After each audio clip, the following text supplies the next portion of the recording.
What up, what up? Welcome back to the Pop Punk Pod. This week we got an album called Farewell by With the Punches. This album is actually a compilation album of an LP and an EP. The LP was called Keep It Going, and that's the first 7 songs on the record, and then the EP is called It's Not the End of the World, and that's the last 5 songs. And so they just combined it to create this compilation called Farewell in 2015, I believe, is when they released it. So we got Tanner on again this week. Hello. What up? I actually had a question for you before we started. How did you find both of these? How/when? I don't know if Chris found it, but I just remember growing up with this band because they were just music that we had on the computer. But how did you guys? Do you remember how or where you found them? Yeah, that's pretty much my earliest memory. Is whatever music Chris had is I basically just inherited everything he had as far as his music taste and everything went. And so these 2 albums, I guess, were part of that, my early discovery of finding out the type of music that I liked, and we'll go more into detail throughout all the songs, but these 2 albums in specific are the biggest influence on my taste of music when I was probably 13, 14 years old, however old I was. So this will be good. But yeah, pretty much just whatever Chris had, I started listening to. So cool. I think that's my best guess, is it was just on the computer, and I had an iPod whenever I had one, and I had it on there, and I listened to it, and I thought it was cool. Yeah, that's exactly me, too. I'm curious to know, if Chris... I'm assuming Chris found it, then. I don't know who else would be there. Yeah. I'm curious to know how he found these guys, because they're awesome. Again, the first 7 songs are from the LP Keep It Going. So the first track is called Don't Catch a Brick. I love the way this song is just the classic hi-hat start. I really like the message of these lyrics. From what I gather... Okay, so I like the message of these lyrics because it's a little unorthodox, I guess, in the way that he speaks about this kind of thing. He says, from what I get, is a friend left the group and now hangs out with these other people, and the singer's basically he's looking at this chick and at her new life. She's drinking, smoking, has new fashion, saying the old you's gone. He's we're scared you'll die all alone, but your friends you've disowned. We just want you to know that we don't believe you. You can't be happier with them. And then later he says, I know it's coming out wrong, but just remember that this is the only way that I can honestly say, please come back home. We'll burn these city lights as bright as they can go in the hopes that you will return. And I think these lyrics are just kind of a breath of fresh air in a way, just because usually I feel when friendships break up or something happens in a group of friends, the songs are usually bashing on them, which he kind of does a little bit. Usually I feel songs are kind of giving them the middle finger and just kind of being pushing them away and stuff. But I like that he, I don't know, I like the way that he's look, we know you left, but we love you and we miss you. Please come back and hang out with us, type of a thing. And I'm taking it very literally and just what he says. But I just really love that whole concept of having this friend leave and then, but they're please come back home, those people are not as good for you. Anyway, I really like the concept of this song lyrically. And I also really love that they included some gang vocals. There's a lot of gang vocals in this record, which I love. I think that it's just the era of music but I love it. But they're please come back home, and all of them are saying that, and I like, because that kind of symbolizes that group of friends that's just the way that I take it. But I really like the message of this song. It's kind of cool. Yeah, that's really good points. I agree with all those. I like the kind of the message of the song as well. I always take songs like this as well with a gospel perspective. There's this, and also Find My Way Back by 4 Year Strong. Yeah. It's kind of got that similar vibe of finding, he's kind of lost his way, and I was trying to find his way back home. I always relate that to the gospel as well. I think is kind of cool. Obviously the song is not intended in that light, but just that theming of especially in the chorus, he says, we don't believe you. You can't be happier with them. Yeah. And so I really like that concept of telling yourself oh, my life is better off without this or without that, or I'm happier now.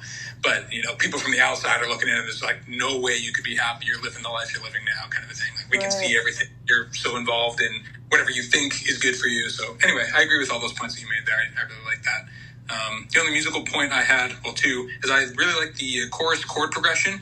The way how it dives down into a low note right when the gang vocals scream "hey," I think is really sick. every time the chorus kicks in, goes, hey, and then like shouts out really loud. I just really like that whole chord progression. Really, really sick energy. I think this would be an awesome song to be at live with just all the different parts of like the gang vocals and the energy. So that's all I wanted to share on this one. Second track is called Thrill Your Idols. The only really point that I had, I love all of these songs. All these songs are awesome. I love them all.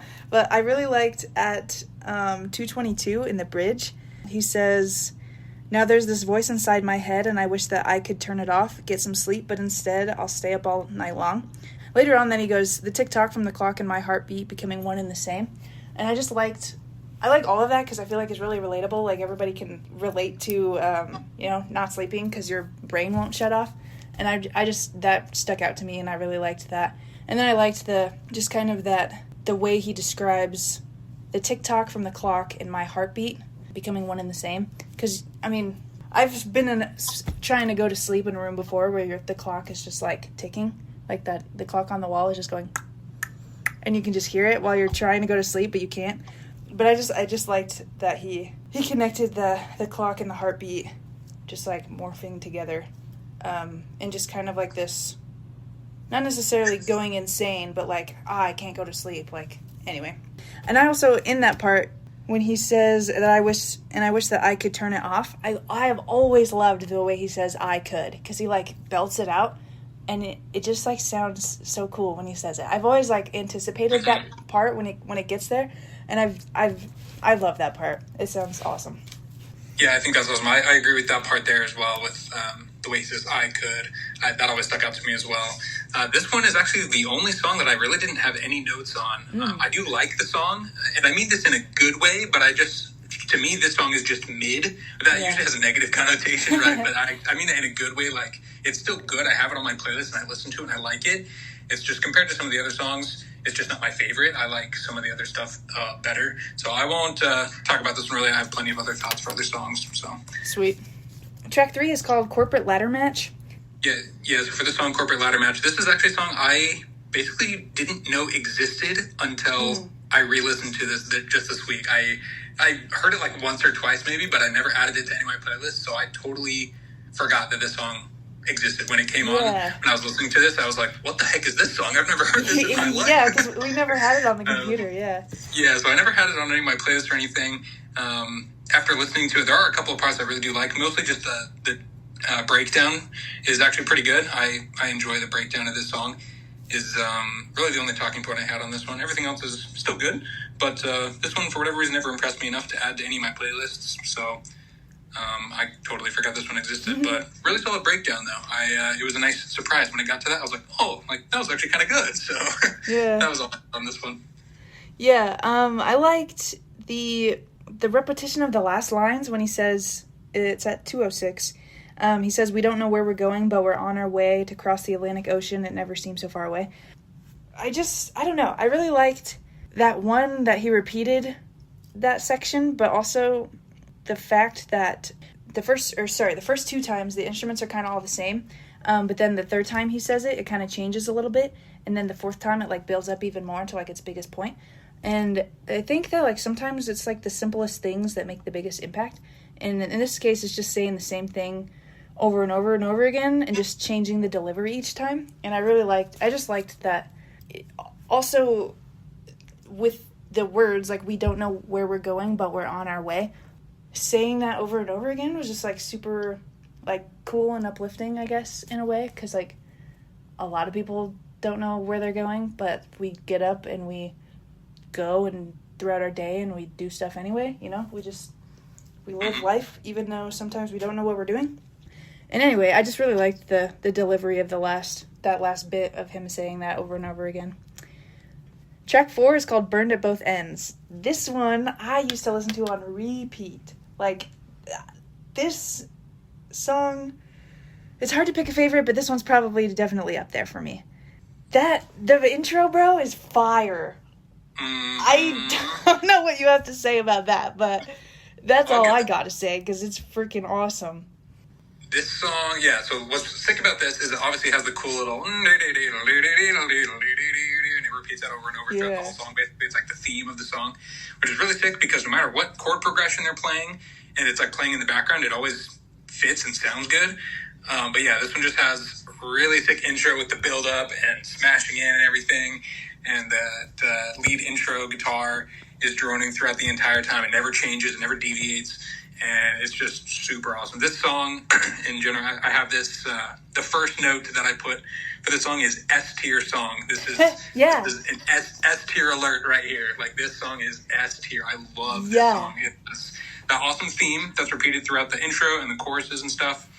And is also kind of called back to during the breakdown, which this song also has a super sick breakdown after the super long build-up of like the drums just hitting the hi-hat super fast over and over and over for like a million measures, and then it finally breaks in and just smashes in with those breakdown chugs, and then it does the little lead guitar part on the left and the right ears. There's a harmony version of it, which sounds really sick.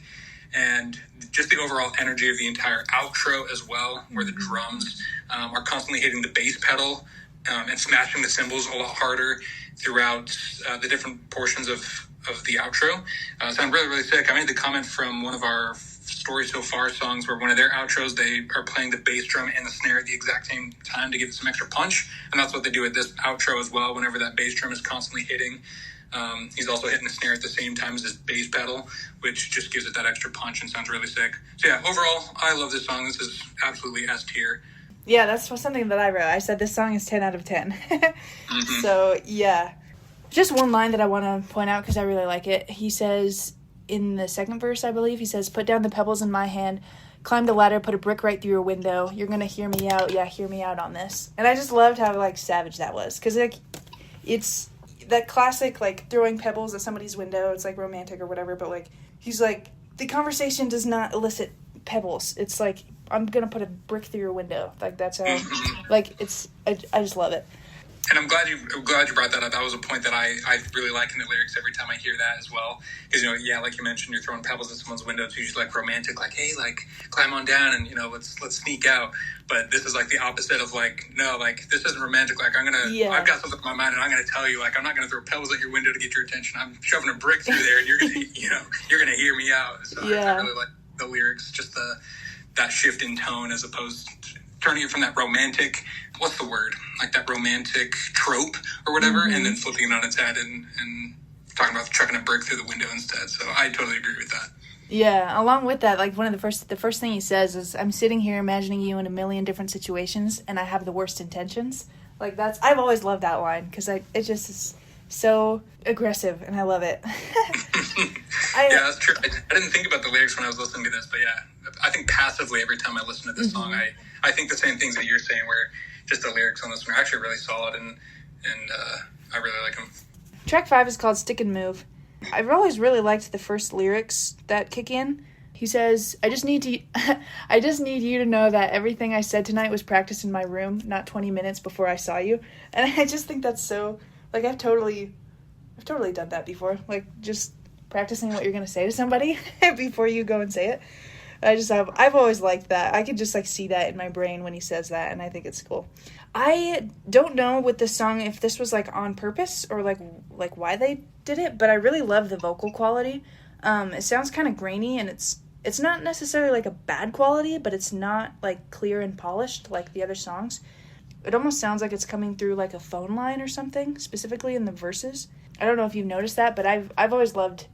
Or I guess, no, I just noticed it this time. It's like, oh, it kind of sounds like the quality of the singing is like, it's just like bad. But it's not like bad, but it's like, it just sounds a little grainy again. Yeah, so I put that same, that was the first point on this song for me as well, was it sounds like he's almost singing through a megaphone. Yeah, there it is. For all of the verses. It goes into clean vocals during the choruses and one other part, like the bridge or something. But yeah, when it goes into those verses, yeah, that was the first thing that I noticed as well, as the vocal distortion kind of sound on his whole voice. And I was just wondering why that was the case. I've always recognized it, so it's very unique. That was the first thing I put about this song too. So yeah, it's definitely cool. I realized recently I never knew what Jersey's Best Dancers was, or like what that line meant. He's like, this is the soundtrack that saved my life. But I got really into hardcore a year or two ago, like hardcore music, kind of when No Pressure was releasing stuff, and then I kind of got into what like Parker listens to and stuff, and Lifetime was one of the bands. yeah, and Jersey's Best Dancers is an album by Lifetime, and so when I started I listened to that record, and then I listened to this song by With the Punches, like, later on, just randomly, and then I was like, oh, that's what he's talking about. Like, that's an album. Like, I didn't understand I never understood what that line meant. I was like, what does that mean? But anyway, yeah, that's just some random thing that I caught this time around. It was like... That's funny. I actually never knew that was an album. I don't think I ever understood that line. Which is funny because there's a song by I Call Fives where one of the lines says, I've been listening to Take This to Your Grave, which is a Fall Out Boy album. Yes. And then he also mentions two other ones, Nothing Gold Can Stay, which I think is a Story So Far EP or something. I don't remember. Or maybe it's a Newfound Glory. I don't remember. But in that song, he lists like 3 different albums that he's been talking about. And then when I put that together, I was like, oh, like, he's listing off albums, and like these are real songs and stuff that he listens to. So interesting connection there. I didn't know that was also mentioned in this song. The only other thing I wrote is the guitar solo, which I'm sure you'll talk about because I remember you learning how to play that song, or sorry, the solo in that part. But at 247, I've kind of always been a sucker for vocal layering, and he does that in this song when he says, I don't know, it's near the end though, I think, but anyway, I really like the layering of different parts and like singing them all at the same time. I've always loved that. Yeah, this one I was also going to mention the solo, and all the lead parts are pretty solid overall. I know how to play these on guitar, and I also really enjoy the outro, how it's kind of bigger, and this one's another consistent one where the drums are constantly hitting the bass pedal over and over in between the snare hits, and it just kind of is driving through the whole time throughout that outro, which is cool. This song, overall, I do like this song, mostly because of the guitar solo and the lead stuff, but overall the vibe is not totally in line with what I usually enjoy. It's not quite as upbeat and energetic and breakdowny and stuff like some of the other songs, so this one is lower on the totem pole for me, but I still do really like it. There's a lot of good things about it with the guitar parts, and that outro I really enjoy as well. So those are the only talking points I had. Track 6 is called Slizzard Crossing, in parentheses, You're Doing It Wrong. I've never known that. We've never had that part on the computer, so that's funny that I don't really know what that means, but Slizzard Crossing. I have a vivid memory of listening to this song when we were camping with the Neffs once. They brought their quads up, like their ATVs, and I remember, like, vividly riding down the path that we'd go, like, over and over and over again. And I had my earbuds in, and I was listening, I think I was just listening to With the Punches, like, on shuffle or whatever. But I remember the moment that it was the first time that I really listened to and, like, understood the lyrics. So now when I hear this song, it takes me back down that path that I rode on, and I remember, like, all the specific turns and, like, everything. And then at, like, the end of the trail that we would ride down, there was, like, this, like, giant water pipes that, like, connected to, like, one of the main roads or something.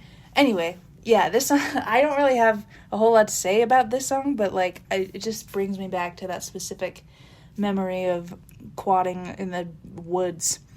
I really do like the storytelling, though, and, like, the imagery and the lyrics.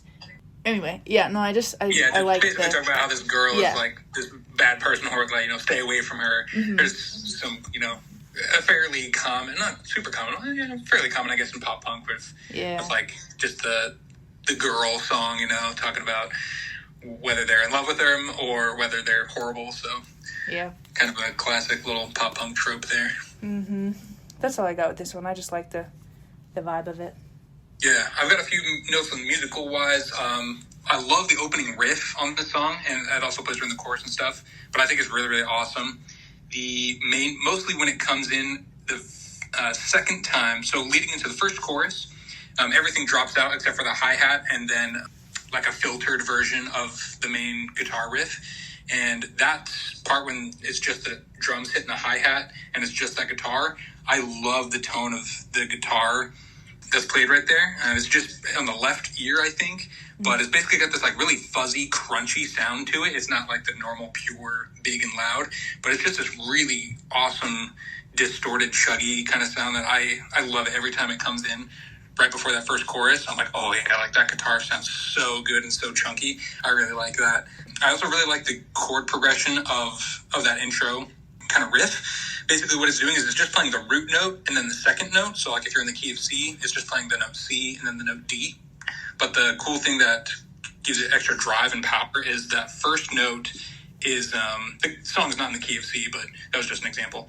But they play that first note an octave, like the higher octave, and then the second note they play an octave lower. So when they're playing the note, I'm assuming it's in the key of D maybe, let's just say it was in the key of C, whatever. They play the first note C as a high octave version, but then for the next note D, they go down an octave instead of staying within the same octave, and this really gives it a lot of extra power and punch to it, which I think is really sick. There's other bands and songs that do this, obviously, but anytime that there's an octave change like that, where they play a high note first and then dive down to a low note, is really, really solid, and they do that here. And then the last note I had on the song was they have a cool, very unique, is they have that tempo change about halfway through the song, and the whole vibe of the song is completely different, and there's a little guitar solo lead thing going along through that. And then when that whole section is done, it goes back to the original tempo and the original vibe and structure. So I just wanted to bring that up. I thought it was very unique, and it makes this song stand out for sure, because every time I listen to this song and it gets into that part, I'm always reminded of how not very often other songs do that. It's pretty uncommon for any song really to totally change tempo and vibe, but then also to switch back to the original after the fact. So I thought it was interesting, and I really like this song. Track 7 is called Keep It Going. I didn't realize how uplifting and like empowering these lyrics are. Like, I mean, I don't know, it's just like so, I know like he says, we always take that phrase, keep it going, never stop, but I really like the lyrics in this song. There's just so many things that he says that are just like so, like you could like take these lyrics and like make it, like you could put these lyrics on a pillow type of a thing. Like there's just so many little tidbits of like good, not necessarily advice, but just really uplifting things that he says, and I think it's really cool. The only other thing I wrote was that the bridge and or like the breakdown is super sick. I've always loved that part. I don't really have anything to say other than the fact that it's really sick. Yeah. So this song, another S tier alert right here. This song is, the first note I wrote was absolute classic with the punches song, S tier. So this song is like one of the all-time best in my opinion. So yeah, a lot of different points. I'll try and shotgun through them quick. This song has an awesome breakdown with the gang vocals coming in during the second half of the breakdown. It's super sick. I wrote, must have been a sick mosh part to hear live. Like if you were live, like this is when the entire place is just absolutely bumping when this breakdown comes in. Like it would get so insane. So that would be sick to be there live. Honestly, or right before the breakdown hits, the guitars do a cool little harmony right before the gang vocals scream, oh, and then it breaks in. Right before that part, there's a cool little guitar harmony that the guitars are doing, which is really sick. And the last note I had on this one was I remember playing this song. I learned how to play it on bass back when I was like 14 years old or something like that. And I remember every time it came to this part of the song with the big heavy breakdown, obviously I was still really young and I didn't really get into this music. This was like my first like hardcore song that was like really loud and like in your face, and the gang vocals are all screaming.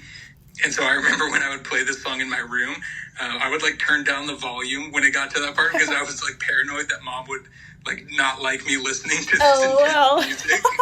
And so I remember specifically like turning it down whenever it got to that part and then turn it back up afterwards and keep playing along. That's so relatable. I love that. Yeah, so that was a fun little memory I always have with the song. Every time I get to that breakdown, it just reminds me of playing bass guitar in my room to this song, and then being afraid that like mom would hear me listening to this crazy intense part and she wouldn't like it, or I was maybe just embarrassed that I thought it would make me be weird or something because I was like, what the heck is this music? But so anyway, but overall, I absolutely love the song. I never turn it down anymore, and I crank it to 11. So that's all I got. That's awesome. That's so awesome. I love that. I didn't know that. That's so funny. But like, I totally get that. Yeah.